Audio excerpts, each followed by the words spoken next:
guess you call them sort of housekeeping things to let everybody know. Feel free to help yourself at any point during the class. You're not going to interrupt me if you want to grab some water, some coffee, or anything. We'll put some cupcakes over there, some cake.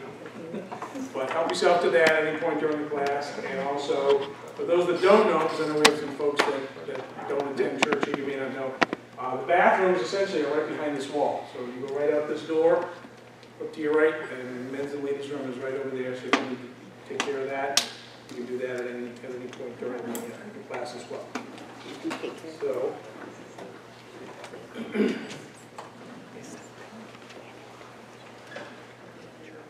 okay, get started. All right, let's open up in a word of prayer. Heavenly Father, we just come to you right now, and we ask for you to just clear our minds and clear our spirits. Help us to even sort of shake the dust of the day off and put those details that are running in our minds aside so that we can come into this place prepared to hear your word, prepared to hear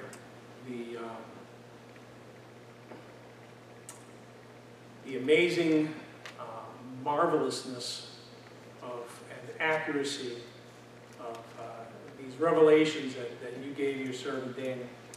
And Father, we just ask tonight that our hearts would be prepared, that our bodies would be quickened, and that we could be attentive for the time needed to receive this word. Just reveal yourself to us through these words now, we ask in Jesus' name.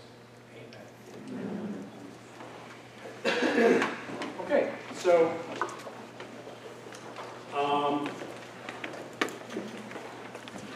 tonight we're going to be covering, we talked last week, we were going to be covering chapters 2 through 6. So the remainder, last week we did sort of some preparation. We did an introduction to prophecy. We talked about Daniel, and we covered Daniel chapter 1. So, and we spoke last week, and you can look on your handouts, and if you don't have a handout, let me know. I can get you one after class. And also, if I do not have your email, and you would like to receive these classes, the link to watch this on YouTube, there's a piece of paper down here. You can put your email, put your name and email address on that. Or even easier, if you go to our website and scroll down, there's actually you'll see a little bar across the website that says Foundations of Faith class, Revelation Daniel. Click on that, that'll take you to where all the YouTube links and all the handouts and all that stuff. So feel free to do that as we go through this. So tonight, we're going to work our way through the remainder of the historical part of the book of Daniel. Again, in your handout, we talk about how Daniel is divided into chapters. Basically, chapters 1 through 6 is history, and chapters 7 through 12 is prophecy. So we're going to work our way through the history tonight. A little bit of prophecy. We're going to see some prophecy in here too. But then when we get to next week, which we'll be doing 7 through 10, I believe. 7 through 10, where we're going to be getting into a lot more of the prophecy and some of the predictions that we see. So we start with chapter 2. What we're going to do is, again, I asked everybody to make sure you read, because we're really not going to have the time to read through the chapters on these classes. So we're just going to be sort of hitting things from a topical perspective, if you will. So this is what we're going to be covering tonight. Nebuchadnezzar's dream, the golden image and the three boys, Shadrach, Meshach, and Abednego, Nebuchadnezzar's pride and punishment in chapter 4, and Belshazzar's feast and the fall of Babylon, and then finally Daniel and the lion's den, chapter 6. Okay, this is what we're going to be talking about. Now, this was something I meant to show you last week, just so you can get an idea. just so you can get an idea of the extent of Nebuchadnezzar's kingdom. Okay?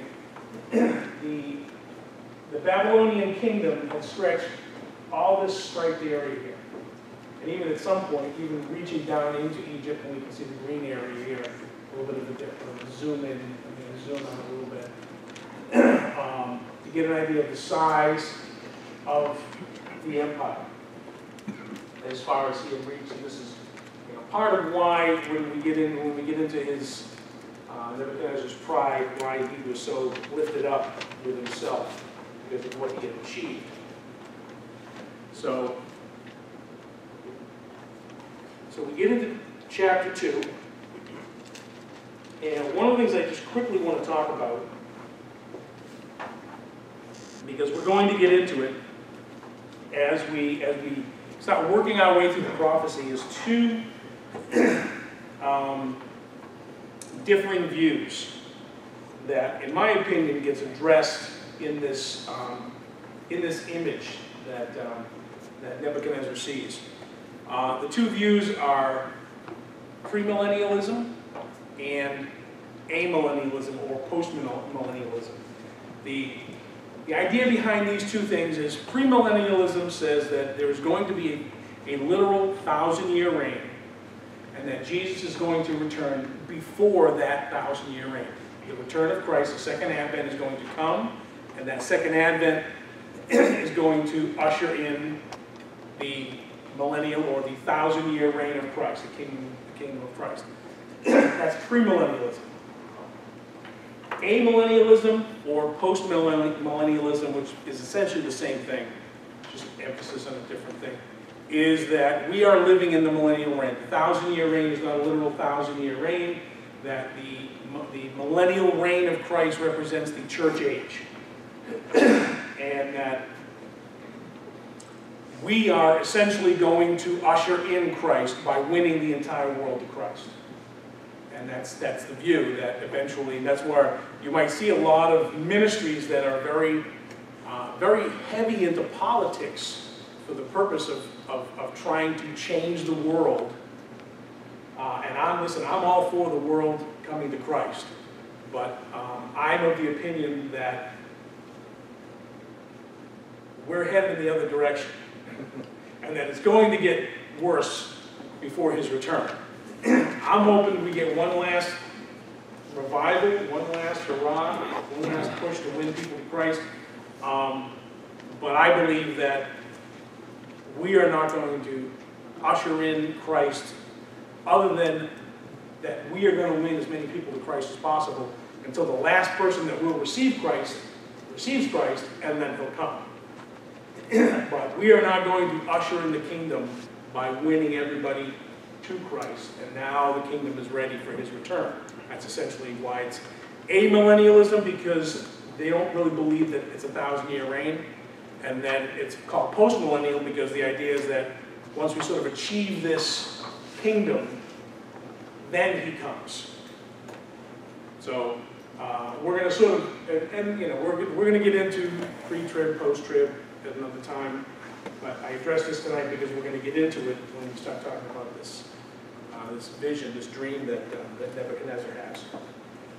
So we see here it starts off in the second year of Nebuchadnezzar's reign, which, if you remember from last week, really means his third year, because his first year was his ascension year. So he has essentially been on the throne for 3 years. The reason this is important is trying to understand where Daniel is in his training. The training he was going through was a 3-year program. So in all likelihood, he has completed the program. Which, to me, I mean, some say he did, and it really doesn't matter tremendously, but it makes sense that he did because he was brought before the king. And it's unlikely that he would have been brought before the king if he was just a student. Because they were, you know, the point was they were killing all the astrologers, all the wise men, all the soothsayers. And if Daniel was still in school for it, it's doubtful that they would have been out trying to kill him for it. So, I believe that this is, because it says it's in his third year, that in all likelihood Daniel has completed his trade, just completed it, or maybe toward the end of it, but probably more likely just completed it. The interesting thing is that it really says that Nebuchadnezzar had dreams. You know, it says in verse 1, Nebuchadnezzar had dreams and his spirit was so troubled that his sleep left him. So it wasn't just one dream. Sometimes we see this and we think it was one dream. He was haunted by this dream. Now, I know I've sometimes had recurring dreams, but not to the point where it would haunt me. You know, this is something where apparently he'd been having this dream over and over and over again to the point where it was driving him crazy. So he calls all these guys, and we see this list of, you know, magicians, astrologers, sorcerers, and the Chaldeans. And this is another one of those controversial things because the Chaldeans were essentially just the people from Babylon. That was the name that area. That, you know, the Chaldeans were the people from that area. But most commentators believe that because of the special mention of this, that they were considered a special class of Chaldeans. That because they were listed among the astrologers, and it may be that because he had conquered so much area, that he had conquered the Assyrians, he had conquered Egypt, he had conquered Judah, that and brought all these people back. I mean, the Jews weren't the only ones that he brought back in captivity. That was their habit.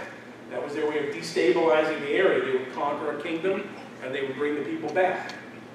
So, and he would put them to school, just like he did Daniel and his friends. So it may be that the Chaldeans, and we see in this that the Chaldeans sort of become the spokesman.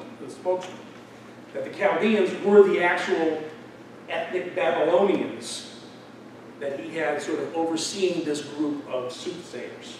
So that's why they're sort of listed as all these astrologers, and then the Chaldeans, the native wise men.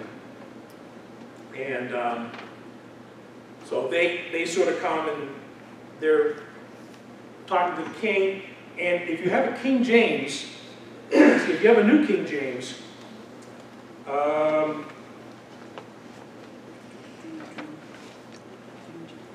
in verse 5, so the king answered and said to the Chaldeans, "My decision is firm." Now, if you have King James, Trace, you have King James there? What does it say? The king answered and said, "This thing is gone from me." So it seems like a contradiction, but in the original language, that's actually what it means, that this thing is firm. It makes it, and this is what, and the importance of this is that some people say that he's telling them, "I don't remember my dream, it's gone from me." Okay? But the phrase, we have to remember that, particularly Eastern languages, are very picturesque. They use a lot of figurative language. In this idea that this thing is gone from me, in other words, I'm not debating this. It's over. It's done. It's gone. I've decided. I've made a decision and I'm firm with it. In other words, it's gone. Don't even try to argue with me on this point.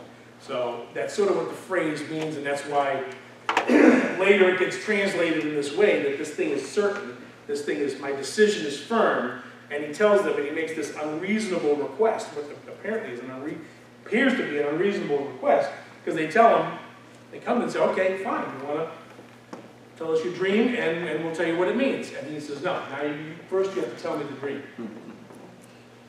You know, this, and Nebuchadnezzar is a smart guy. I think the reason that he's doing this is he's saying, "Look,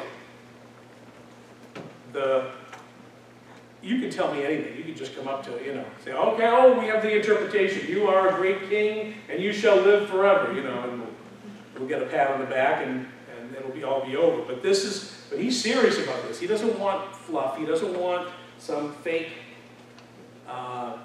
you know, conjuring up of some idea of what this dream might mean. He wants to know what it means. And he says, "Look, if you guys are truly soothsayers, if you can tell these things, then you should be able to tell me what my dream is too." So So he puts this to them, and he sends out Aaron. When they can't do it, they're like, we can't, what are we going to do? And the reason why I don't think he forgot his dream, because it doesn't make sense. Because if he says, look, I forgot my dream, tell me what it is. Oh, well, you had 3 little lambs and they jumped over a fence. Oh, okay, well, how would he know that that wasn't true? They would make it up then, too. So, I don't think he forgot the dream, because they probably would have lied to him and just made something up, because how would he know if they were wrong? He's saying, I'm not going to tell you the dream. You're going to have to get it right. So they can't do it.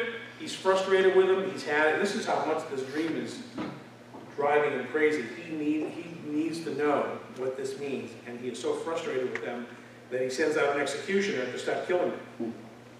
He sends out Arioch to start executing everybody, and he comes to Daniel and basically he's rounding them up. Time to go. We're executing all the astrologers, all the magicians and soothsayers and wise men, etc., and you're next on the chopping block. And Daniel's kind of like, what's the big rush? What's the urgency here?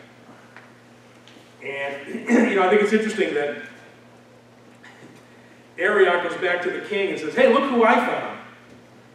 Because Daniel tells him, let's see, maybe I can tell what the thing is. And Arioch sort of takes credit for it. He gets to the king and says, look, I found somebody who can interpret your dream.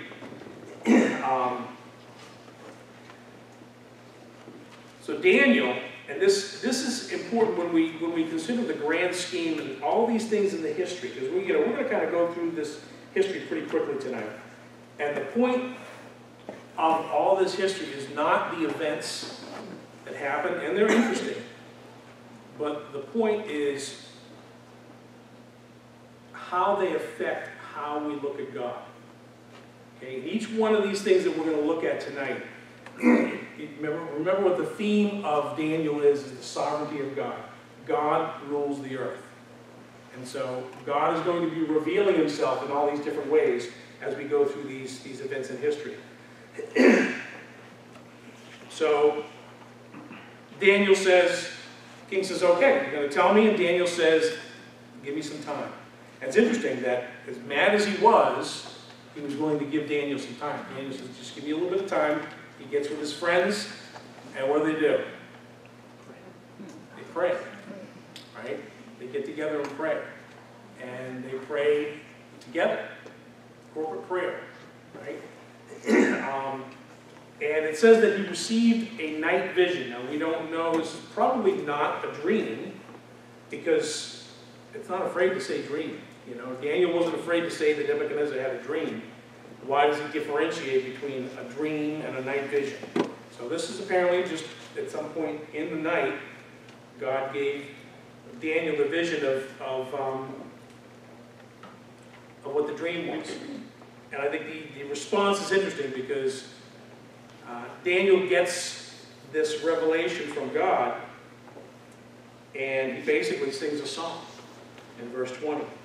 Blessed is the name of our God forever and ever, for wisdom and might are his. And this is the point. This is the point of all this, that God is getting the glory. He changed the times and the seasons. He removes kings and raises up kings, and he gives wisdom to the wise and knowledge to those who have understanding. He reveals deep and secret things. He knows what is the darkness, and the light dwells with him. And I really want to emphasize verse 21.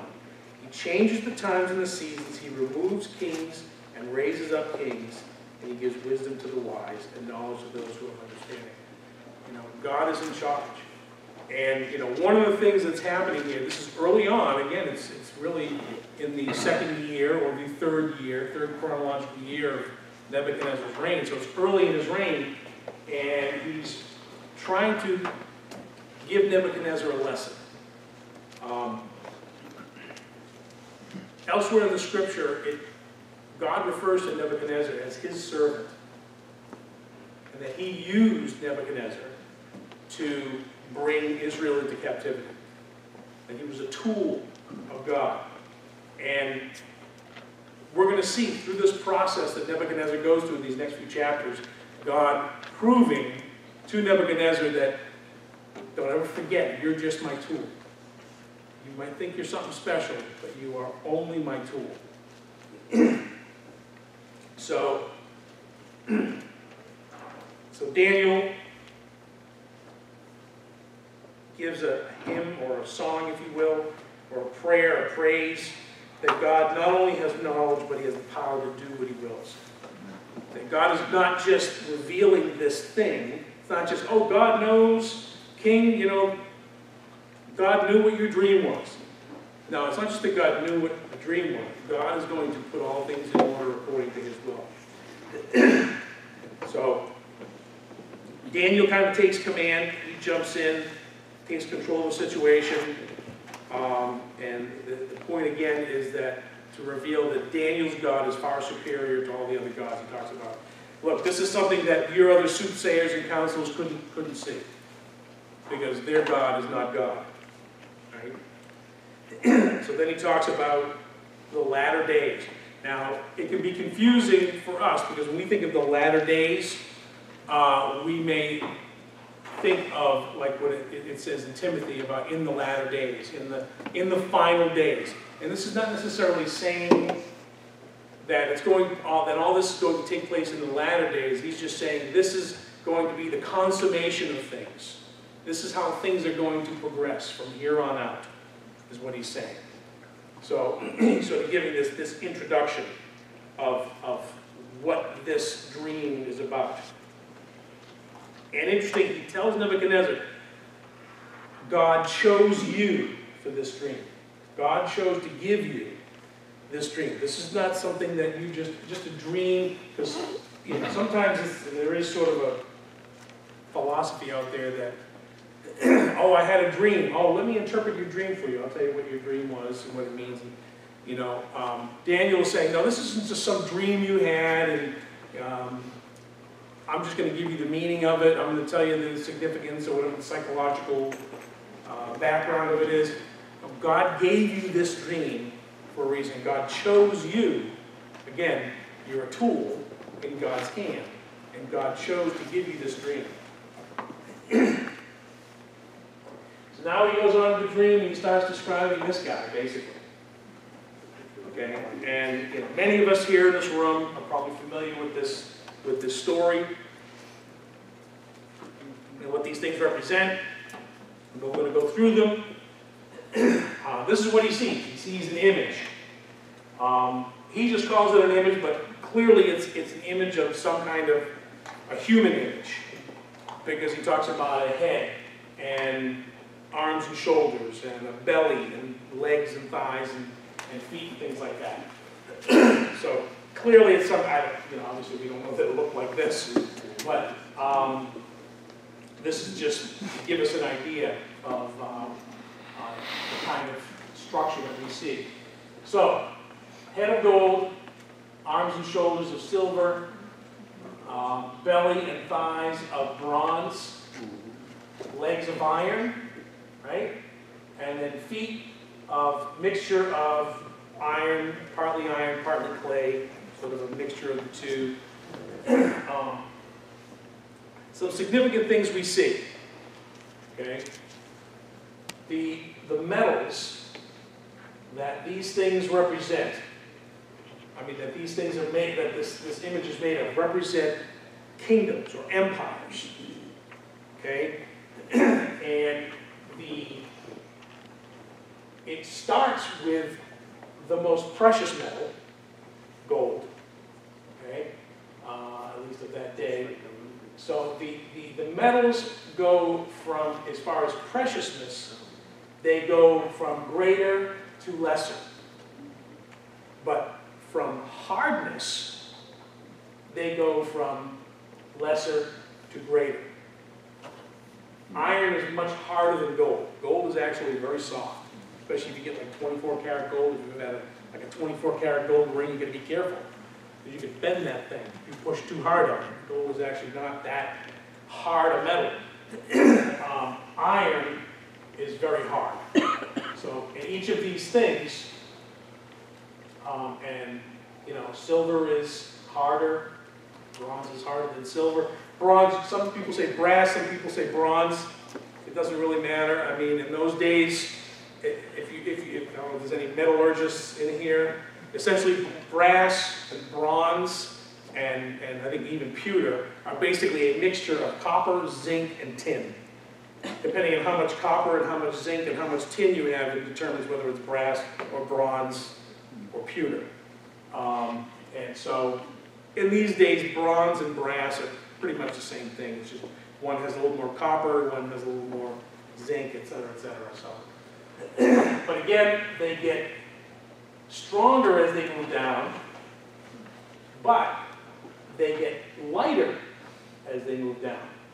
Because while gold is stronger, gold is heavier. And so it's interesting that this thing is sort of top heavy.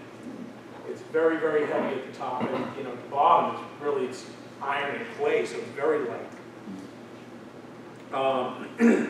So we see that it decreases by preciousness, but increases by hardness. And so he gives the king the dream, then he gives him his interpretation. And he says that these essentially are going to be kingdoms, and you're the gold head. And we look at Babylon, and the most commentators believe that the point of the preciousness is not the greatness, not the size of the kingdom, because these kingdoms actually, as we get into them, they are larger as we go through history. But they change in aspect of the centralization of the government, the centralization of authority. Okay? And we start with the gold head, which is Babylon. That's what he tells, Daniel tells him, you are the head. You are the gold head. The Babylonian Empire is the gold head. Babylon was an absolute monarchy. Okay? All the power, everything rested in the king's hands. Now, the Medo-Persians, which is going to be the silver, okay, represented by the silver, and again, just to see all the symbolism that's in it, the intricacies of the symbolism that's in it, that it's going to be a larger kingdom, but the central authority is going to be divided. It's still a monarchy, but number one, it's divided into two, represented by the two arms, the Medes and the Persians. It's already somewhat of a divided kingdom. It's sort of a coalition, but there is a less centralized authority. Plus, there is a monarch, but there were lords and nobles that took place in the government. Even to the point that we'll see later that even when the king writes an edict and says, here's the law, even the king can't change that law. Once a law is in effect, that's it. The king can't change that law. So there is less centralized power. As we move into the bronze, which is going to represent Greece, again, Alexander was a great general. He was never really a king. He was never considered a king. He was a great general. He was a great leader. We find out later that basically he had divided his kingdom into four authorities, four of his generals, and it was much more of a participatory thing, not to mention that Greece was essentially a democracy. So there's less centralized government, and then we get into Rome, which is represented by the Iron Legs. And again, the division happened, the division begins in the Greek Empire, because toward the end of the Greek Empire, it's interesting, we're going to see as we get into some of these later chapters, that Alexander divided at his death, his kingdom was divided into his four generals, but primarily two of his generals, Seleucus and Ptolemy, are essentially what remained of the Greek kingdom, the Greek Empire. Anything that was Grecian that remained focused on the northern Seleucids and the southern Ptolemies who settled in Egypt. And so you sort of have these two continents being represented. You had Africa and you had Asia Minor being represented in the Greek Empire toward the later part. So we already see a division. We get into the Roman Empire, again, number one, just by the sheer size of the Roman Empire, it was represented on two different continents, even from the beginning, to the point that later on, and that's why, I kind of like it, these sort of straddling like this, because as we get on in years in the Roman Empire, there actually is a division. There is an Eastern Empire, there is a Western Empire. Western Empire being centralized in Rome, Eastern Empire being centralized in Constantinople. So we see this division going on.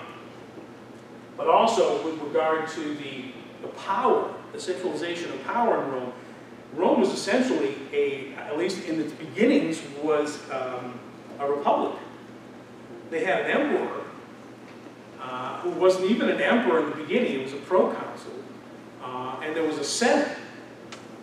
We even know of the plot to kill Julius Caesar by the Roman Senate, right? The Senate had power. So you didn't have this absolute monarchy. And so we sort of see, and then we get down to the end, and there's not a lot of clarity right now, because this is, from the head down to probably above the ankles, we have seen. We've seen these empires, okay? The feat of partially iron, partially clay appears to be some kind of a revival of the Roman Empire, because we know the Roman Empire does not exist today. Many people tried to bring it back. It sort of, and it's interesting because these other empires ended, and they just ended. Babylonians, we're going to see tonight, ended on one night. The Persians, we don't find this out through the scripture, but we know through history about how Alexander defeated the Persians. And it was swift, and it was decisive, and it was over. Alexander, he died one night. His kingdom gets divided. Eventually the Romans come in and conquer everything. They're done. It's over. The Roman kingdom just sort of faded away. They put a date of 476 AD to say that was the end of the Roman Empire. That's just the West. That was an arbitrary number, because that was the date that Rome was sacked. That was the date that Rome, the first time that Rome was ever, the city of Rome was taken. But the kingdom was over long before that. And the funny thing is, the kingdom was over long before that, yet it sort of continued even beyond that. The Roman Catholic Church sort of stepped in, and we saw the rise of the Holy Roman Empire, where the vestiges of the Roman Empire sort of stayed together as a coalition of states being held together by one church. And so we sort of see this weird fading away, and this changing, with the clay and the iron and this mixture of a kingdom that's partially strong and partially weak, and then we get down to the feet. And I think it even represents, in some ways, the rise of democratic governments. Because it talks about the let's see exactly, mixing with the seed of the people, right? Let me just find that here.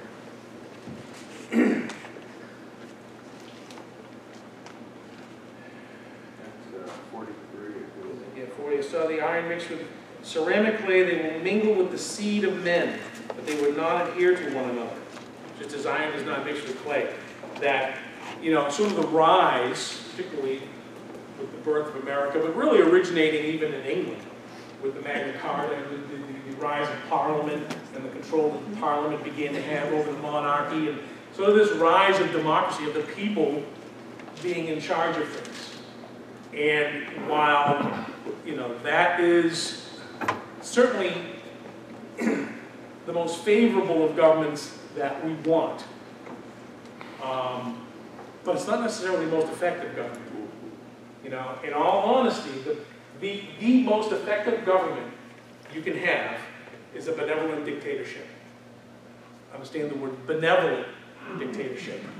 Not dictate, but to have a benevolent dictate, to have one man in charge who does nothing but look out for the best interests of everybody. You have instant decisions. There's no confusion, there's no gridlock. You know, it's been said, what is it? One useless man is called a disgrace. 2 useless men are called a law firm.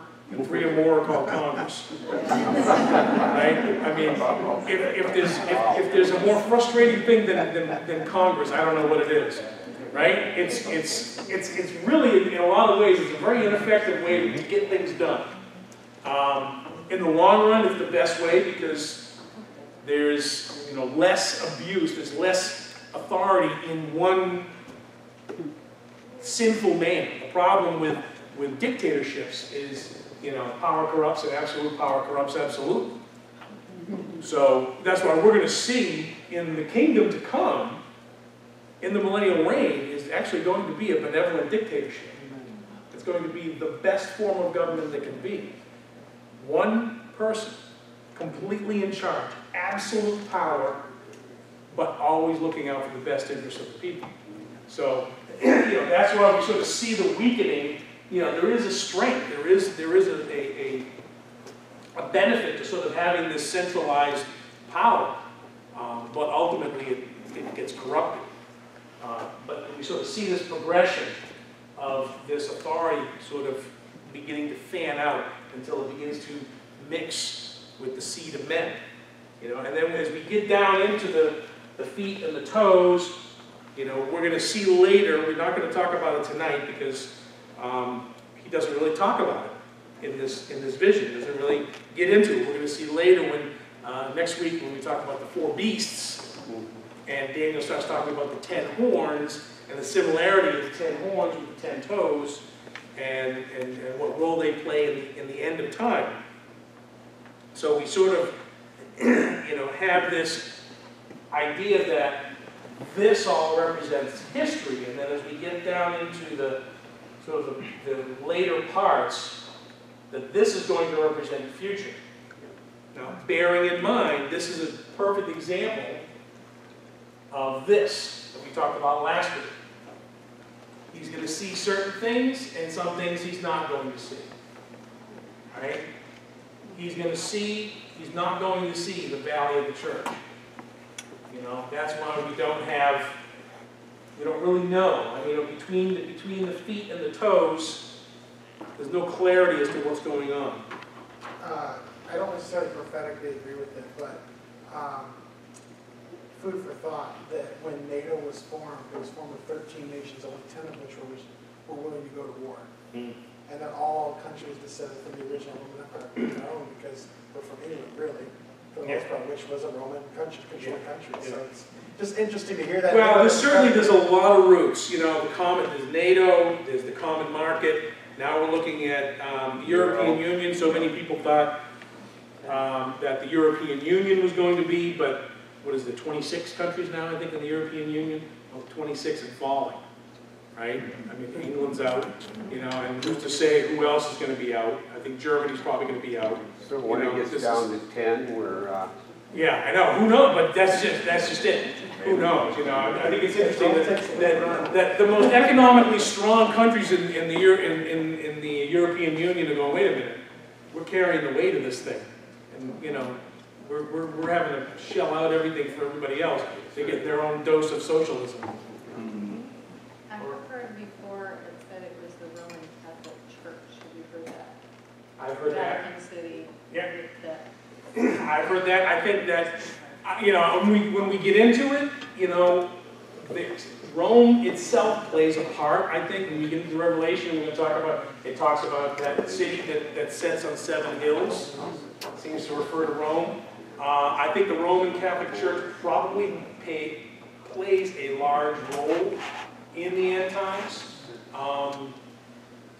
Again, it's one of those things where it's still a mystery. Any of these things can be plausible. Any of these things can be. And this is where we're gonna look at these things, and we may play with the possibilities of them, but we're not going to land firmly on any of them because we don't know. Just one final thought on the European Union. When they first came up, their banners actually came up as showing the Tower of Babel, saying many nations, one tongue, or no, yeah, in trying to grow at that point. So it was just kind of a Yeah, yeah. Oh, by the way, I was asked to repeat the questions and repeat the comments, so I'm going to try to do that. What Laura was talking about was about the possibility that the 10 toes and these 10 kingdoms in the end represent the Catholic Church, and that's what we were talking about there. And then Mark was just talking about when the European Union first started, they talked about one.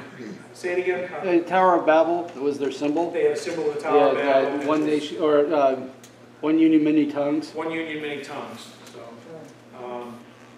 any of it could be true. It seems to be some kind of a revival of the Roman Empire, because it looks like a continuation of the Roman Empire. But we know today there is no Roman Empire, and understand in history that for many, many years, really almost up until the Reformation,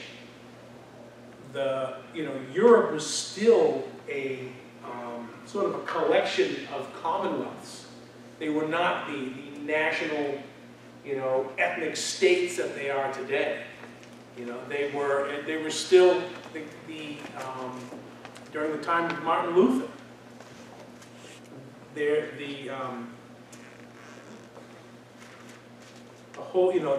Pope was still choosing who would be the emperor. It was a paper tiger. I mean, he had no real power, and I can't even think of his name now, but he was German, because he was involved in the whole thing with Martin Luther and pulling away from the Catholic Church, and that he was threatened by his name is just leaving me. I know it, but he was one that he was a young kid. He was something like 25 years old. I think 25 years old. I don't think I affected that. I'm calling him a kid, but he was young, and he was, but he was declared by the Pope to be the emperor.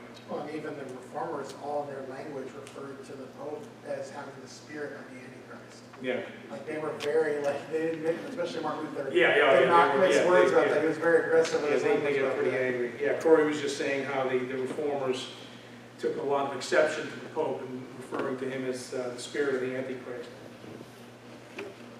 But the point being that there was still this residue of the Roman Empire, this connection that these European states had with one another. Even that, and that's only 500 years ago. So there appears like there's going to be some kind of a revival and resurgence of something that or at least resembles the Roman Empire.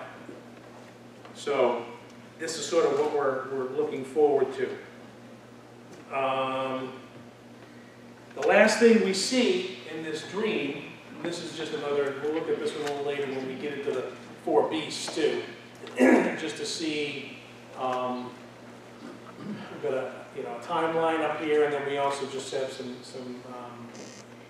references. These are the beasts that we're going to see later in Daniel, and an idea of the comparison of the Roman Empire, the Grecian Empire, and the different empires here on the side. And we'll look at this one again when we get to the next thing. But the last thing he mentions in this image is this stone. And again, this is one of those things that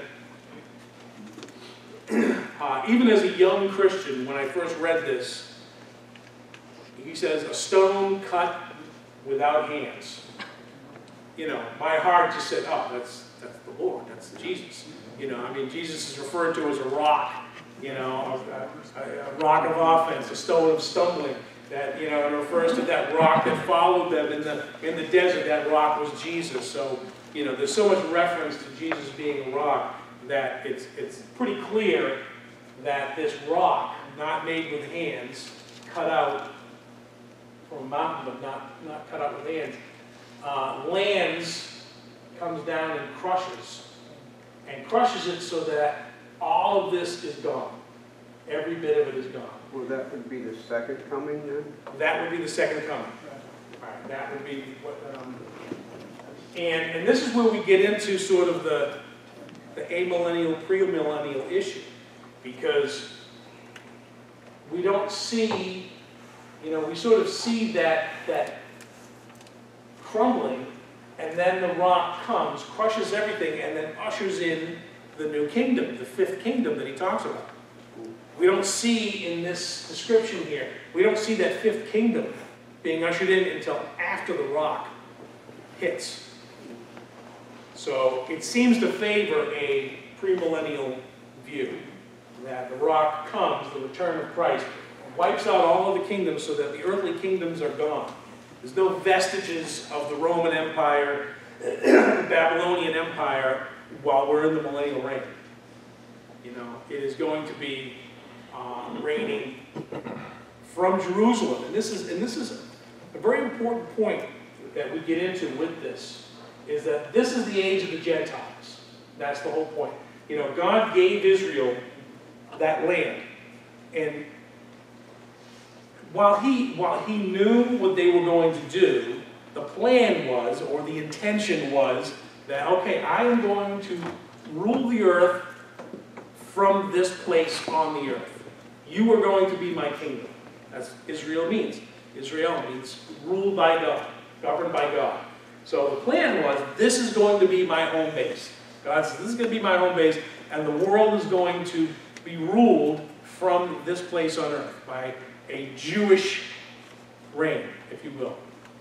Well, God, knowing that that was not going to happen because of the idolatry and the just the stiff-neckedness of the Jews, says, fine, then you're done. Then I take your kingdom from you. If you're not going to be obedient, if you're not going to do, I've given you everything. I've given you all the tools to be that kingdom. But you've squandered it. So I'm going to take it from you. And now I'm going to hand it over to the Gentiles. I'm going to let the Gentiles run the world for a while. And, we can see that we don't do such a great job. So at the very end, he returns and he wipes out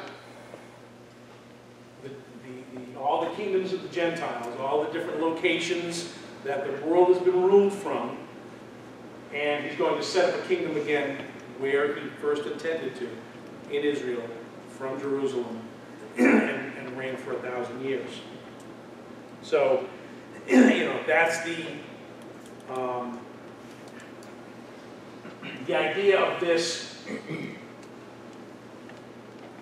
rock coming down and crushing and doing away with all this is the ushering in of final superpower, the kingdom of God, that fifth kingdom that is going to happen at some point in the future. So after this, Nebuchadnezzar realizes that, wow, this guy's got it going on. This guy really knows, he really hears from God, and so he promotes Daniel and actually ends up putting him above and makes him the chief of all these soothsayers and wise men, which is interesting because a lot of commentators believe that this is sort of where the wise men came from the nativity story. That these wise men came from the east. They came from, excuse me, from Iraq, basically, from Babylon. And that Daniel, having been the head of the wise men in Babylon, instructed them in things, instructed them in the ways of the Lord. And we're going to see later how Daniel's witness and testimony really is what ends up winning Nebuchadnezzar to the Lord. That how many of these wise men really came to know Yahweh as God. And when they saw the star appear, they knew what it meant, and they were looking for what had been foretold. So we spent quite a bit of time on this. Some of these other things we're going to go through pretty quickly, and then spend a little more time on Belshazzar. So, any questions regarding the image, Nebuchadnezzar's dream? The Far East part of the world is completely out of this whole... Yeah, essentially because there was never there was never any kind of a concept that that part of the world ever ruled the world. You know, I mean, as far as Persia, which is Iran, which is getting out there. I mean, that's, you know, it's a lot further east than sometimes we think, but that's about as far as any kind of world domination ever took. You know, China really, I mean, while they were powerful, while they've always been large, they've always sort of stayed to themselves and there's never been any kind of centralized kingdom coming from that end of the world. So that's why it really only represents those, you know, those Gentile nations that rule. Any other questions? The last thing I want to read on this is Daniel chapter 2.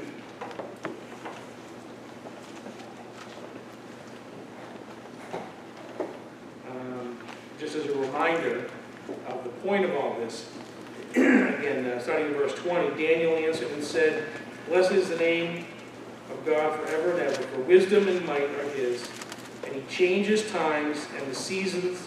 He removes kings and he raises up kings.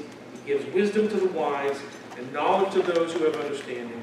He reveals deep and secret things. He knows what is in the darkness, and the light dwells with him." And then in verse 28, "But there is a God in heaven who reveals secrets, and he has made known to King Nebuchadnezzar what will be in the latter days. Your dream and the visions of your head upon your bed were these." Just sort of the key verses in that chapter to consider, that God is in charge. God is doing these things, and he gave these things to Nebuchadnezzar for a reason. So now we move on to chapter 3, the golden image and the 3 Hebrew boys, right? Familiar story. Any of us who've been in church any length of time are familiar with the story. Basically, Nebuchadnezzar builds a golden image. Probably not solid gold, because this thing is gigantic. This thing is 9 feet by 90 feet. So probably made of wood or maybe even stone, and then overlaid with gold. Probably not a human image, because 9 feet by 90 feet is a little bit out of proportion for a person. Probably more like an obelisk, like something like the Washington Monument, or something like that, which was very popular back then, that they would build these obelisks, but it certainly represented King Nebuchadnezzar. And I almost think that it is related to this, that it sort of literally went to his head, that I am the gold. So he builds this image representing his kingdom, the magnificence of his kingdom. This may have been, some commentators think this may have been right around the time, 586, the destruction of Jerusalem, which sort of served as the completion of his conquests, and that this might have been his way of celebrating that. And I think it's important to understand that this was not necessarily his decree to worship this image was not a religious act. You know, it was more of a political act. It was more about giving homage to the king, giving homage to the Babylonians. You know, I don't think he was representing any kind of deity in it, other than himself, which they considered the king to be a god, or at least receiving his authority directly from the gods. But it was not necessarily, and he was not, bear in mind, he was not, we don't have any indication that he said, you must renounce your God and worship only this. Because they were polytheistic anyway, they had many gods. So he was just saying, this is something that I want to see political loyalty. I want to see loyalty to me from all the people.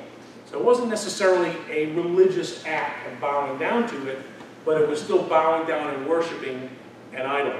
And bear in mind, the Jews had learned their lesson, not worship idols. Worshipping idols is really what brought them into captivity. And this was the lesson that they learned: we're not going to worship idols.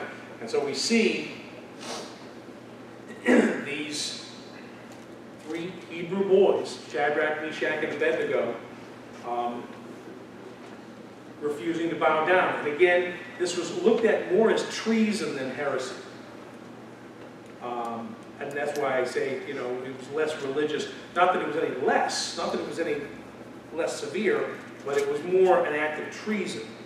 And so the Chaldeans, these local soothsayers, make this accusation. That word accuse is actually to devour piecemeal. So it was malicious, saying that they are rebuking the king and that they're refusing to serve the king's gods.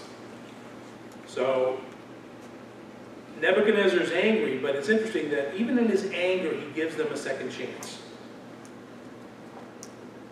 And he tells them that, okay, I'm gonna, you know, we're gonna do this. I'm gonna give you an opportunity to bow down. And he threatens them with the furnace. And in verse 15, I think it's an interesting tell from him. He says, now if you are ready, at the time you hear the sound of the horn, the flute, the harp, the lyre, psaltery, and symphony with all kinds of music, you fall down and worship the image which I have made, good. But if you do not worship, you shall be cast immediately into the midst of the fiery furnace. And who is the God who will deliver you from my hands? You know, God, Nebuchadnezzar is taunting God. He's not even taunting these guys. He may think he is, but what he's doing here is he's taunting God. Well, I was just going to say, to give you kind of what you're saying about the political worship, it doesn't seem like all the Jews are there, just the Jews who are in power, which is Shadrach, Meshach, and Abednego. Yeah, these It guys doesn't seem that are in the there's courts. general people, Right. people there. Yeah, it seemed like it was sort of his cabinet, his entourage, if you will. So, and then in verse 16, Shadrach, Meshach, and Abednego answered and said to the king, O Nebuchadnezzar, we have no need to answer you in this matter. And I don't even think that they weren't trying to be smart. They weren't trying to be rebellious. They're saying, you know what, king? There's nothing for us to say. Don't even try to do this, because this is what we have to do. They weren't necessarily, you know, sticking their chin out and being rebellious to him. They just kind of were saying, don't go through the trouble of doing this, because it's not going to change what we have to say. Did you say something? Oh, I said you. I said you. Back in chapter 2, it says, surely, this is no these are, surely your God is the God of gods and Lord of kings and a revealer of mysteries.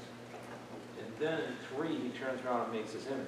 Yeah. And you say he's taunting God, but just 5 verses before, he said your God is the God of gods. He's not there yet. I don't think Nebuchadnezzar really realizes who God is until the next chapter. You know, I think he has recognized that Yahweh is a God, and that he's a great God, and maybe he is the God of gods, but he's not the God.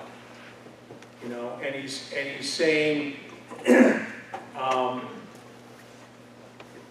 to Shadrach, Meshach, and Abednego, because again, you know, we're dealing with his pride, his arrogance, and his ego. You know, he is the king. He is the king of the world for all intents and purposes. And he's saying, I don't care what God you worship, I'm king. You know, we have a concept of God being all powerful and being the God of the universe. But understand that, you know, the way they looked at gods, think of it like the way the Greeks looked at gods. And if you've ever studied Greek mythology, the gods are almost comical. They're powerful, but they're always fighting with each other. They're committing adultery with one another. They're having, you know, stupid, bitter little arguments, and it's almost comical the way they look at it. They're like, oh yeah, they're powerful, they're great, they can do amazing things. But you know what? Sometimes they're more of a nuisance than anything else. And that's sort of how the Babylonians, how polytheists see gods. That they don't see them as, oh, they're the creators of the universe. They're just more powerful beings. And that's why he's sort of like flying in the face of God. And he's actually, in a sense, he's daring this God, Yahweh. Because he's already been told by Daniel that, hey, I'm gold. So I'm going to build this thing of gold to represent me and to represent my kingdom. And again, that's one of the reasons why many commentators believe that this was after the conquest of Jerusalem, because now he's really puffed up with this conquest. And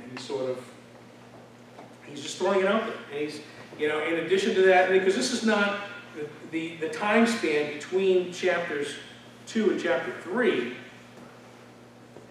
is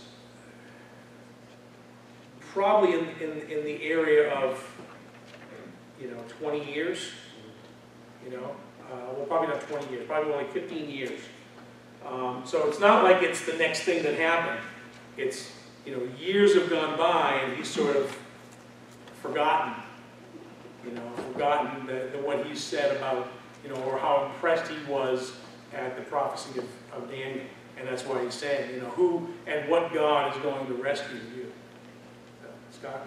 I was just going to bring out that there's a big difference in his arrogance and pride, his attitude here, and the attitude when God takes him down a peg. Yeah. There's a big difference because all of a sudden he's standing out glorifying God.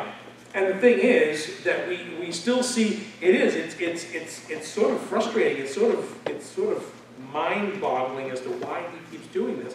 Because after this experience he's about to go through, he's going to go right back and do it again.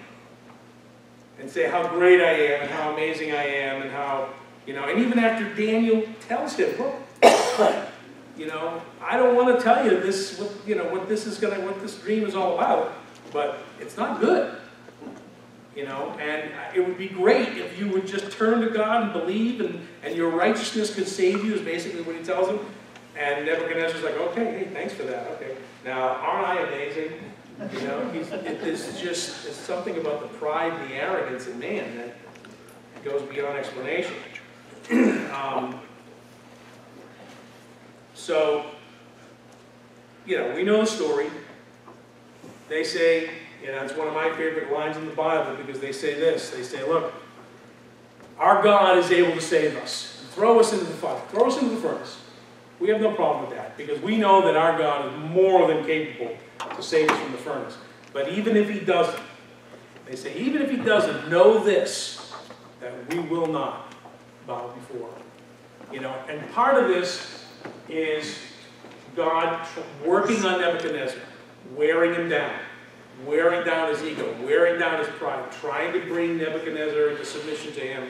And another part of it is allowing the Jews to demonstrate the lesson that they've learned. That these boys, these young men, would stand up against the king and say, look, we can't. We've learned our lesson.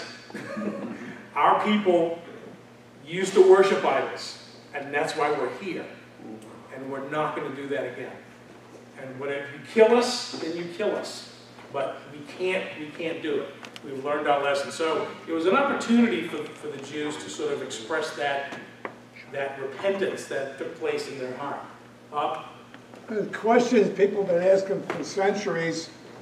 It's not in the Bible. Where was Daniel? Yeah. We don't know. It's a great question. Where's Daniel? It could be he was just not in that area. He was not involved. It might have been just that he wasn't in that group for whatever reason. It could be that nobody saw him not bow. I'm sure he didn't, knowing Daniel who he is. There's no reason to believe that he did bow down to the image, but it could have been that nobody accused him. And so it didn't. And this issue sort of gets settled pretty quick because in Daniel 3, 20 and 29, it says Nebuchadnezzar spoke, saying, "Blessed be the God of this after it's happened." They go in, they They're walking around in there, they don't burn. He looks and he says, you know, there's a fourth man in there who has the image of, he literally says the sons of God. Not just the Son of God. Or the Son, is it Son of Man? Son of God. Son of God, yeah, Son of God. Because that phrase we also see elsewhere in the Scripture is a phrase that's also used of angels. Not, I believe it was Jesus Christ walking in there with them. But Nebuchadnezzar isn't necessarily going to recognize that, and to him it was, you know, an angel. A son of God was also, no, the sons of God was also a term that was used to represent the angels as being sort of the messengers of God. So that was sort of the phrase he was using there. But I believe that it was Jesus Christ himself being the fourth man in the furnace. So they pull him out, their hair isn't even singed, they don't even smell like smoke coming out. And Nebuchadnezzar spoke, saying, "Blessed be the God, Shadrach, Meshach, and Abednego, who sent his angel and delivered his servants who trusted him, and they have frustrated the king's word." He's confessing, they have frustrated the king's word and yielded their bodies that they should not serve nor worship any god except their own. See, and he's still like, he's giving credit to God, but he's still not confessing that he is God. You know, he says, any God except their own God. Therefore I make it clear that any people, nation, or language which speaks anything amiss against the God of Shadrach, Meshach, and Abednego shall be cut into pieces, and their houses shall be made an ash heap, because there is no other God who can deliver like this. You know, and he's getting close, but he's not there yet. You know, the lesson for Nebuchadnezzar is that their God, the God of Shadrach, Meshach, and Abednego, is God. And again, the lesson for the Jews for this is against the committing of idolatry. So we get into Daniel 4, and you know, the key verse in this, again, is, we're going to go to verse 25 quickly.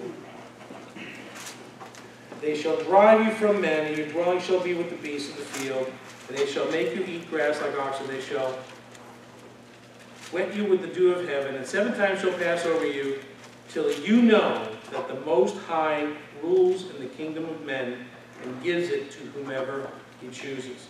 That's sort of the purpose of what we're going to see in this chapter, is till Nebuchadnezzar realizes who God is, and that God is in control. He puts in power whomever he chooses, because Nebuchadnezzar is still arrogant.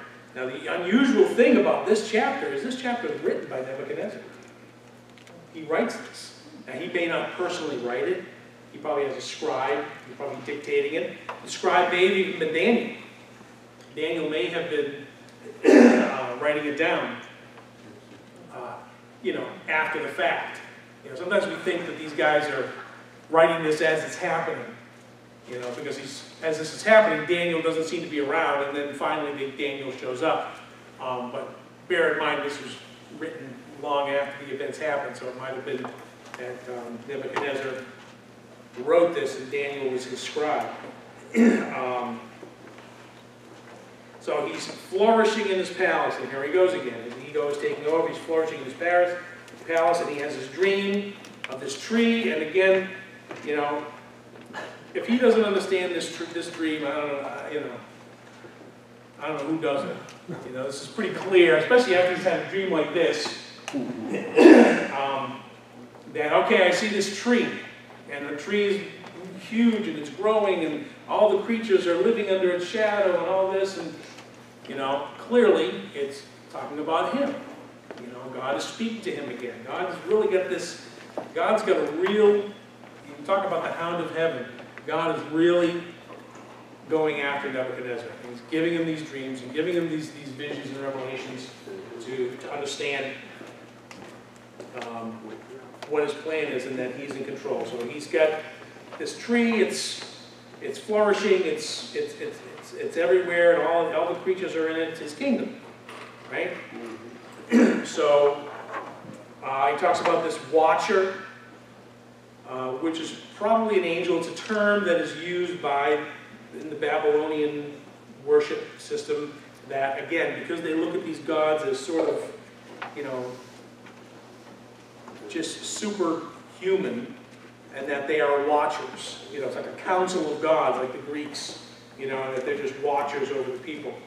So that's why I use the term. Cuts down the tree, binds the stump, and interesting, in verse 15, it changes from it to he. In verse 15 he says, nevertheless leave the stump and roots in the earth, bound with a band of iron and bronze, in the tender grass of the field, let it be wet with the dew of heaven, and let him graze with the beasts on the grass of the earth. Indicating, again, that it's Nebuchadnezzar himself. And then 7 times the Passover, we're going to find out that the word times is really referring to years. Later we see the term time and times and half a time, referring to 3.5 years. Time, times, and half a time, 3.5 years. So 7 times is probably referring to 7 years that passes over.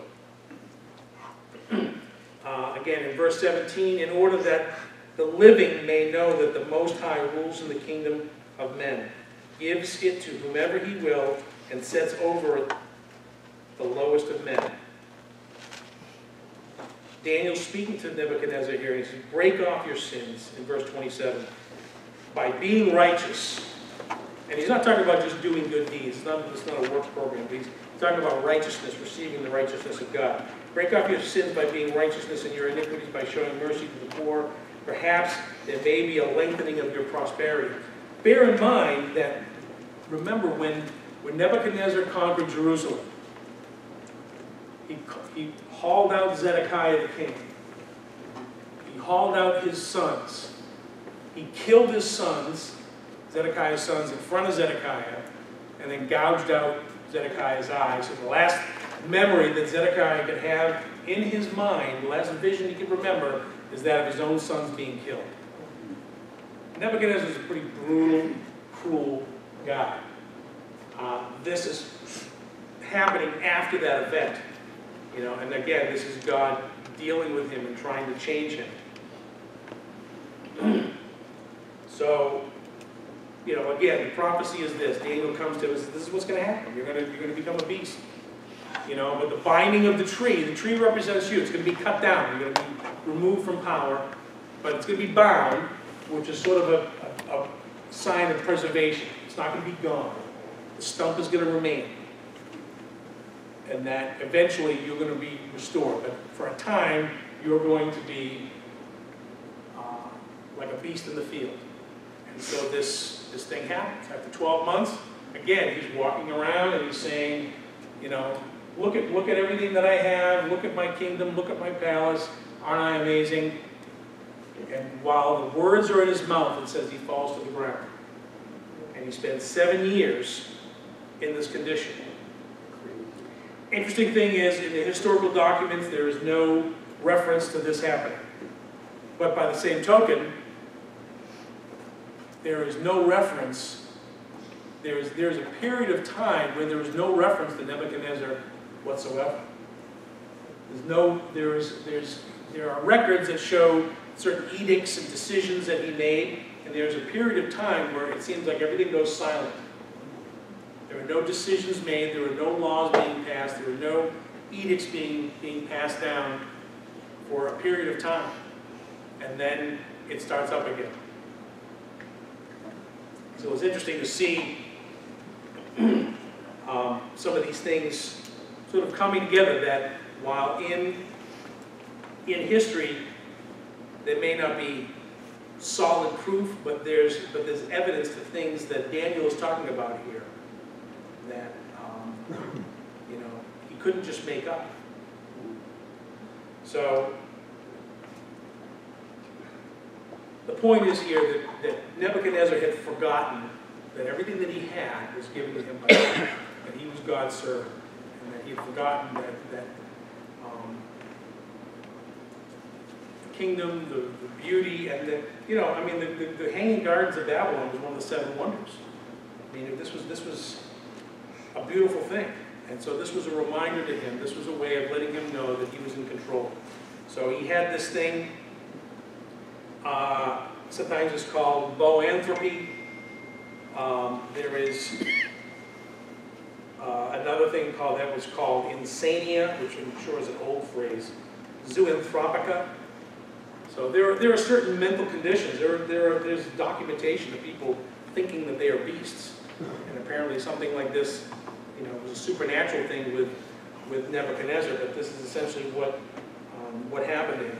So finally we see in verse 34 his restoration.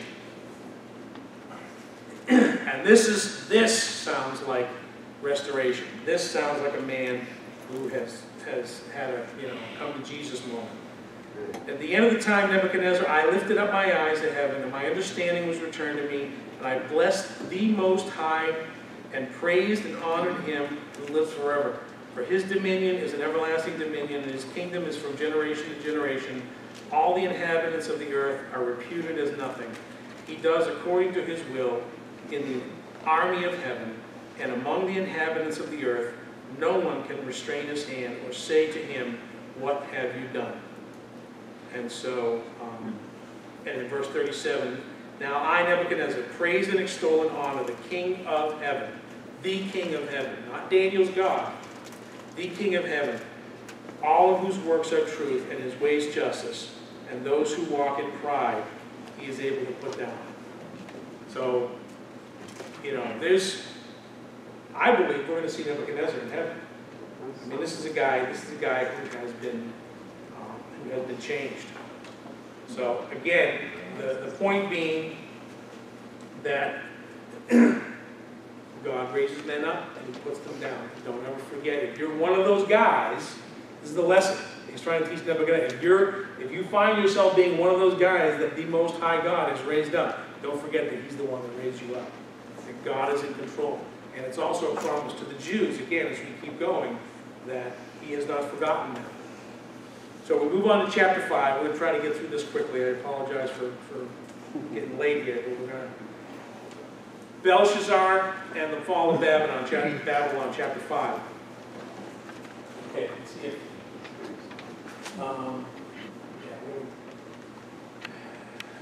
let's do this first. The kings of Babylon, okay? So we had Nebuchadnezzar. Nebuchadnezzar dies in 562. His son, a man named Evil-Merodach, okay, also called Amel-Marduk. He's actually mentioned in 2 Kings and Jeremiah, Isaiah, Jeremiah here. He's actually mentioned in there, 562 to 560, 2 years. This is Nebuchadnezzar's son, is in power. He was considered arbitrary and licentious, is what they call him. His brother-in-law, which is his sister's husband, kills him. His name is Neriglissar. Okay, Neriglissar kills Evil-Merodach. Neriglissar remains king for about 4 years, but just dies of natural causes. And again, he married Nebuchadnezzar's daughter, so he's a son-in-law of Nebuchadnezzar. He has this guy. I would rather pronounce this Labashi Marduk, or Laboros Sorkod is his name. They say he was either, one commentator says he was a child, another commentator says he was a man of limited mental capacity. So apparently he was pretty inept and incapable of ruling. So, in the spirit of how things were done, he was beaten to death by a group of conspirators. And then one of those conspirators, a man named Nabonidus, who married another daughter of Nebuchadnezzar, became the king. And this is, in the history books, this is the last king of Babylon. This was the man who was king when the Persians and the Medes took over. So, is Daniel wrong? He's calling Belshazzar the king of Babylon. So for years, historians said, see, the Bible was wrong. Clearly the Bible was wrong. There's no reference to anybody even named Belshazzar. So how can this guy even be king? We know who was king. We know that this information is wrong. Well, in the 1950s, this was discovered. It was called the Cylinder of Nabonidus. And on it is a reference to a son of Nabonidus named Belshazzar. And also on are references to two things. Well, on it is reference to the fact that Nabonidus liked to go to Arabia and spend a lot of time there. And while he was there, he would leave his son, Belshazzar, in charge, a co-regent. Okay? Also, on the night that Babylon fell, Nabonidus, the history records, Nabonidus was away in a battle in Borsippa with the Persians. And there is even, you know what I'll do? I'm going to copy this. I'm going to put it. We lack time here. There was actually a quote by Herodotus. Herodotus was an ancient historian, and he talks about the conquest of Babylon, and he talks about how they got in, and says how they were able to catch them by surprise because there was a party going on. There was a festival, and they were dancing and drinking. And that's why they were able to catch them by surprise. Because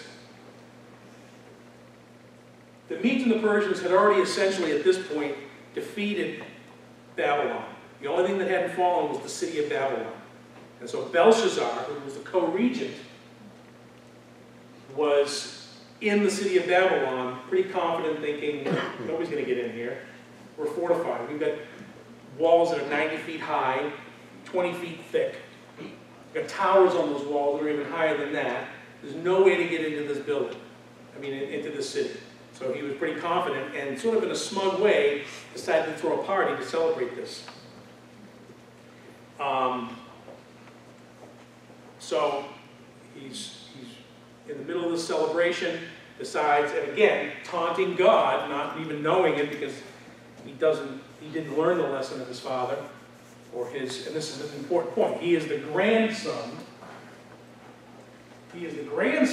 of Nebuchadnezzar, not the son, but there was no word for grandfather or great-grandfather in Aramaic or Hebrew or in the ancient world, they didn't use words like that. He was your father. They might say he was your father's father or something like that, but he was, more often than not, he was just considered your father. Even if he was your great-great-great-great-grandfather. Your father David, talking about some of the kings that lived down, like Josiah, your father David. It wasn't his father, it was his great-great-great-great-grandfather, but that was just a term that was used, so we don't need to get stumbled by that. So, he's up there, a hand comes out, writes some words.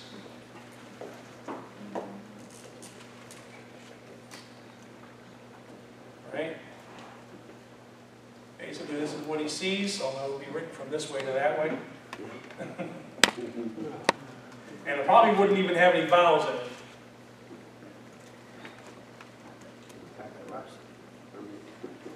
Okay, many tekel upharsin. Now, it appeared to be written in Aramaic. That's the translation that Daniel gives it. But they couldn't figure it out. So this hand appears out of nowhere in the middle of the party, because in his arrogance, he says, "Oh, give me the vessels from the temple." And they start drinking and getting drunk using the cups and the vessels and things from the Jewish temple. So in the midst of this, a hand comes out and starts writing. And they've even found in where Babylon was, they found a giant court that would have been the type of thing that would host an event like this. And on one side was this big white plaster wall. And just like it says in the scripture, that the hand came out and wrote on the plaster in the wall. So they see this. Belshazzar falls to pieces. His knees are knocking. He's getting all wobbly. He's frightened. And he wants to know what's going on. He says an interesting thing. That makes no sense until now. He says, "Whoever can tell me what this means will be third in the kingdom." Well, he's king, why not, if he's gonna, hey, you're gonna throw it out there, why not make the person second in the kingdom? Well, because he was second in the kingdom. Nabonidus was first. He didn't have second in the kingdom to give. He could give third. So that's, it's just interesting to see why these phrases that appear confusing, it gives credence to what Daniel is saying, and you find out the truth. So, can't figure it out. Out comes the queen mother, really. It's not his wife, it's his mother. Because his wife, in those days, I don't think his wife would have spoken to him in this way. But his mother came out, was not at the party, so she came out later. She comes out and says, she kind of says, this never would have happened to your father, your grandfather. She says, your father, your grandfather, he was a king, But basically says, you know what, there's a guy that can help you. There's somebody that can help you. And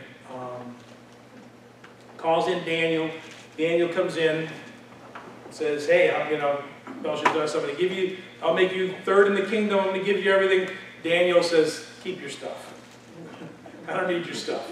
Plus, I like David Guzik says it this way. Because Daniel sees it, he knows what it means, and I'm sure Daniel's not a big fan of Belshazzar. So David Guzik says, Daniel probably said, you know what, king? This one's on me. I want to give you this translation. So he tells him, many, many tekel upharsin. Okay? So what does this mean? Many.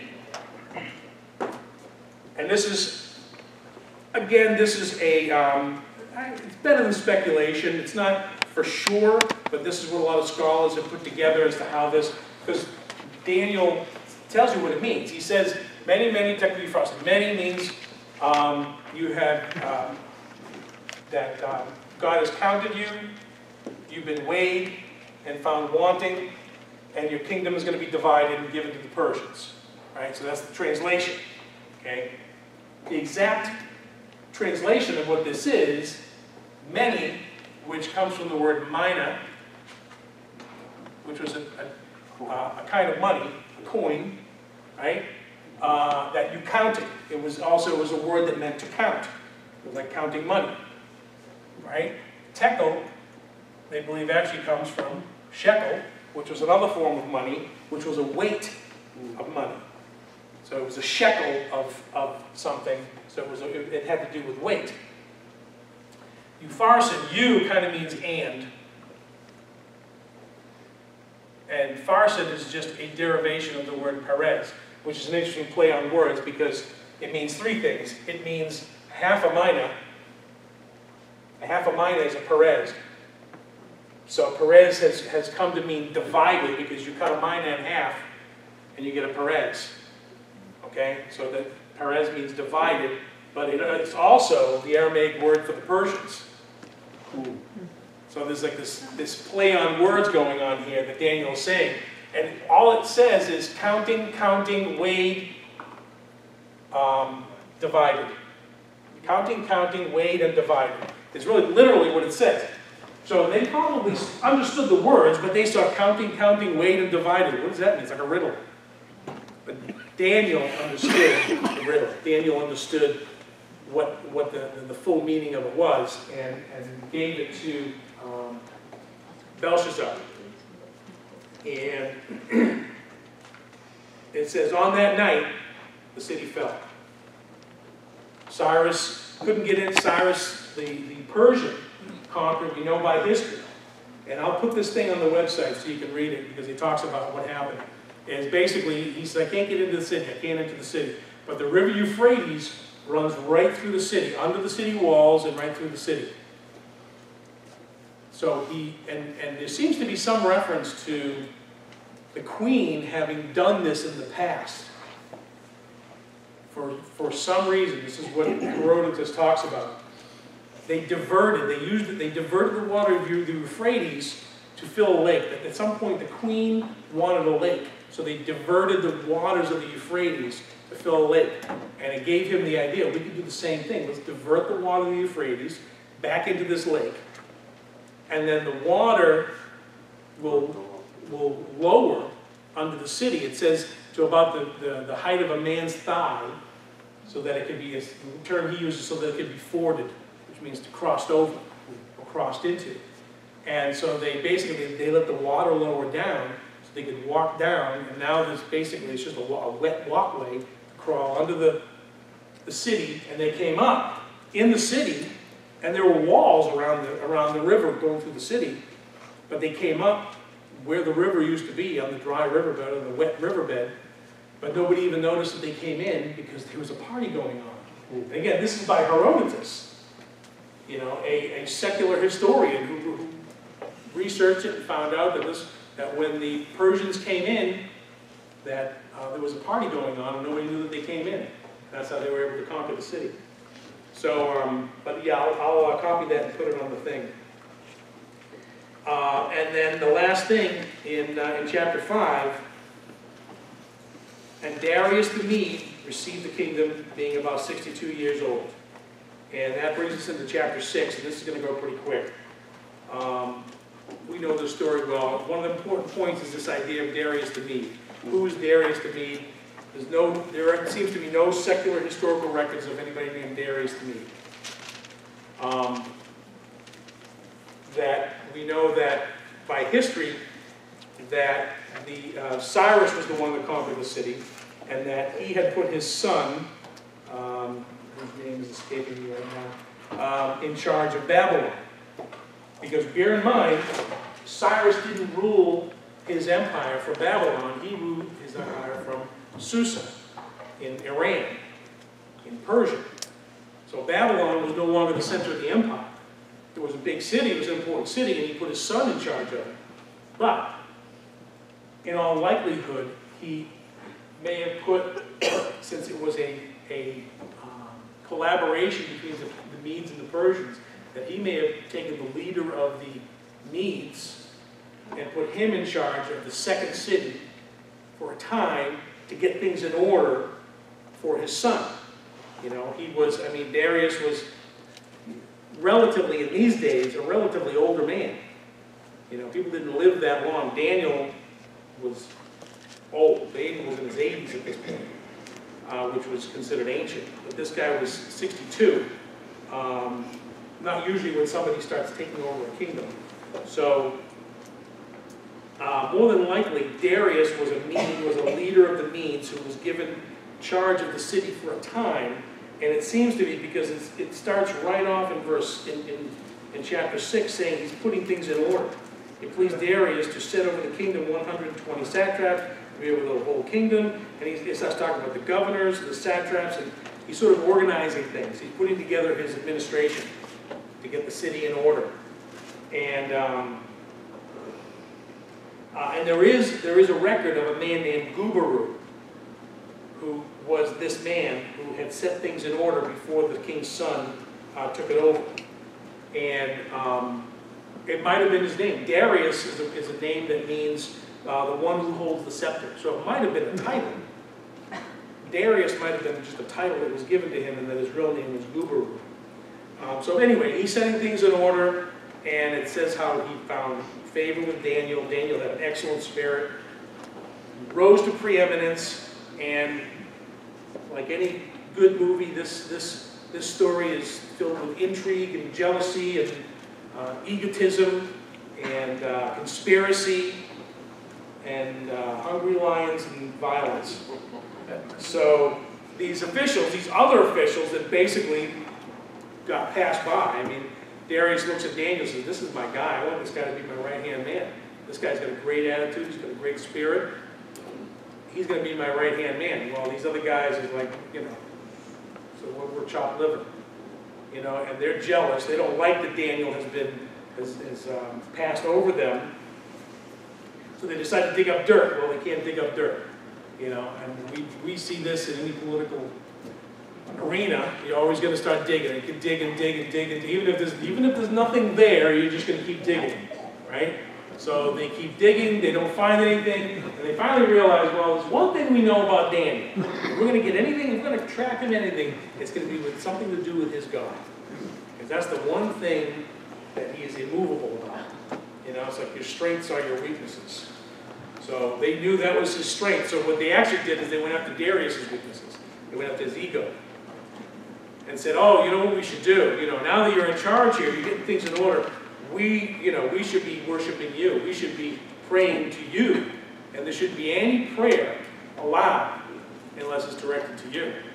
And Darius like, that sounds reasonable. For 30 days, I'm not trying to be, somebody's God. I'm just for 30 days. So, he's all for it. But these guys knew Daniel's faith, and they knew that Daniel would never do it. So they said, this is how we're going to get him.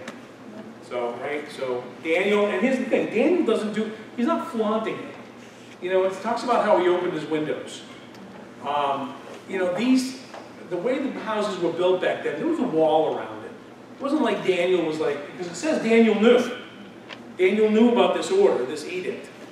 And one thing to be said about these Medo-Persian edicts is, as we said before, once they make an order, that's it. It can't be undone. We see it again in Esther, when Xerxes puts an order to kill the Jews.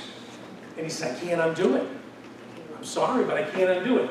He finds the loophole. He says, okay, I can't stop people from killing the Jews, but I can tell the Jews they can arm themselves, and they can protect themselves. So he finds the loophole. Darius doesn't find the loophole. Darius is beside himself. It's interesting that when this comes up, Daniel gets up, he opens up his window.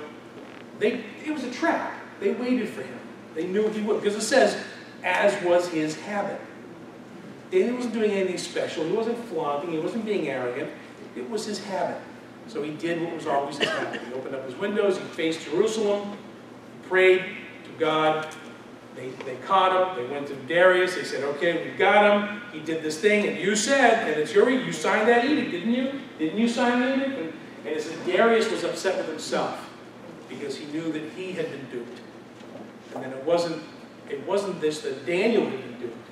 These guys had duped the king, which makes me think that, you know what, regardless if Daniel survived the lion's den or not, they were still going in. Yeah. even if Daniel died in the lion's den, these guys were still going in. So that's the whole, he says, look, he's beside himself. He says, look, he tried to find a loophole, suffered to try to find a loophole, couldn't find a loophole. I have to do it. I have to do it. They drop Daniel in. The king, it's interesting, I love the comparison, that Daniel sleeps through the night with the lions. Yeah. And the king is up all night. Right? He can't sleep. It says remove the instruments, but it's not about music. He's saying, it actually was talking about like don't set a table for me. I'm not eating. It's actually the word for instruments is like a table setting. And he's saying, don't, I'm not even going to eat. Just don't even set a table for me. And so the king is lamenting. He's suffering. So he gets up first thing in the morning. It's interesting because he sort of believes, he tells Daniel, look, your God is able, your God's going to save you. Your God's going to have to save you because I can't. So your God's going to save you. He doesn't completely believe it because he was in a rush to get to that. Let's get there quick before, if he's still alive, we can get him out before anything bad happens, right? So he gets there, pulls Daniel out, is overjoyed with the fact that that Daniel is still alive, and then throws those guys in, and I like that it says before they even hit the ground they were devoured, right? So the point of this again is just that the testimony of godly men causes even the ungodly to give glory to God throughout the world. That Darius is giving glory to the God, to Yahweh, because of the faith of Daniel. And let's just turn to verse 25 in chapter 6, and we're going to end here. King Darius wrote, to all the peoples, nations, and languages that dwell in all the earth, peace be multiplied to you. I make a decree that in every dominion of my kingdom men must tremble and fear before the God of Daniel, for he is the living God, and steadfast forever. His kingdom is the one which shall not be destroyed, and his dominion shall endure to the end. Sounds like Nebuchadnezzar's line, doesn't it? He delivers and rescues, and he works signs and wonders in heaven and on earth who has delivered Daniel from the power of the lions. And so, God protects his people, even in exile. This, two things, two lessons again. God is telling Israel, I have not forgotten you, and I have not given up on you. You're learning a lesson right now. But I am still your God, and you are still my people. And he's letting them know that he chose them to show himself to the world, but he also doesn't need them. You know, that Israel should never be so arrogant again as to say, well, nothing could possibly happen to us. We're the people of God. We're God's chosen race. Nothing bad could ever possibly happen to us. And getting that attitude, God's like, look, I chose you. You are my chosen people, and I want to use you, and someday I will, to demonstrate myself to the world. But don't ever think for 1 second that I need you. You know, God doesn't need, God gives us the opportunity to take part in his plan, but he doesn't need us. And he's demonstrating this to Israel by saying, look, you're in captivity, you are powerless, but I'm still with you. And I can still bring glory to myself without you. I can use Nebuchadnezzar, and I can use Darius. I can demonstrate myself to wicked king Belshazzar. You know, I don't need you to demonstrate my glory. But I will bring you back so that you can do it. But I don't ever think for a second that I need you.